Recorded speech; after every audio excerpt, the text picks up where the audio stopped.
আয়তন অনুযায়ী। বলো 7-টা। তুমি বলছো অপশন এ। আকার আয়তন অনুযায়ী কিরকম হতে পারে? দেখো, আকার আয়তন অনুযায়ী হচ্ছে বৃহৎ খাদক হবে এবং অনুখাদক হবে। ঠিক আছে, একদম বড় খাদক যারা, যেমন ধরো মানুষ, বৃহৎ খাদক। আর অনুখাদক হচ্ছে ব্যাকটেরিয়া, ভাইরাস, এরা। আচ্ছা, 8-টা। খাদ্য খাদক সম্পর্ক অনুযায়ী খাদক কয় প্রকার? এইটা বলবে হচ্ছে আমাকে সোনালী। বলো। অপশন সি, 4 প্রকার। আচ্ছা, সোনালী বলছে খাদ্য খাদক সম্পর্ক অনুযায়ী। কি কি তাহলে আমাকে বলো তুমি দেখি। খাদক বলেছি কিন্তু উৎপাদকের মধ্যে পড়বে না। প্রাথমিক খাদক, গৌণ খাদক, আর প্রগৌণ খাদক, আর সর্বোচ্চ খাদক। নেই না, প্রগৌণ খাদকটাকেই সর্বোচ্চ খাদক বলছি। ঠিক আছে, প্রগৌণটাকেই সর্বোচ্চ বলে। তাহলে কয় প্রকার হবে? 3 প্রকার। 3 প্রকার, তাই তো? বেশ। আচ্ছা, 9-টা বলবে হচ্ছে আমাকে আকাশ ব্যাকটেরিয়া হলো বাস্তুতন্ত্রের।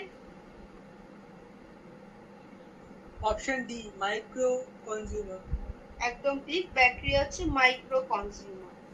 10-টা সোনালী বলবে অনুখাদকরা উদ্ভিদ ও প্রাণী দেহ থেকে প্রধানত কি সংগ্রহ করে?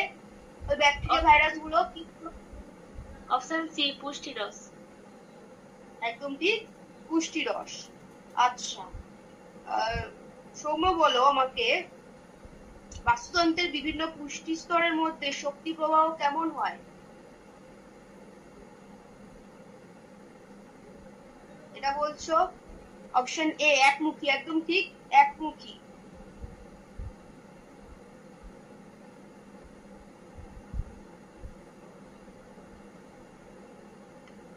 আচ্ছা, 11, প্রাণী দেহের ড্যাশ জলের মাধ্যমে দেহ থেকে নির্গত হয়। কি নির্গত হয় প্রাণীদের? ড্যাশ জলের মাধ্যমে দেহ থেকে নির্গত। কি জলের মাধ্যমে দেহ থেকে নির্গত হয় প্রাণী দেহে? বলো।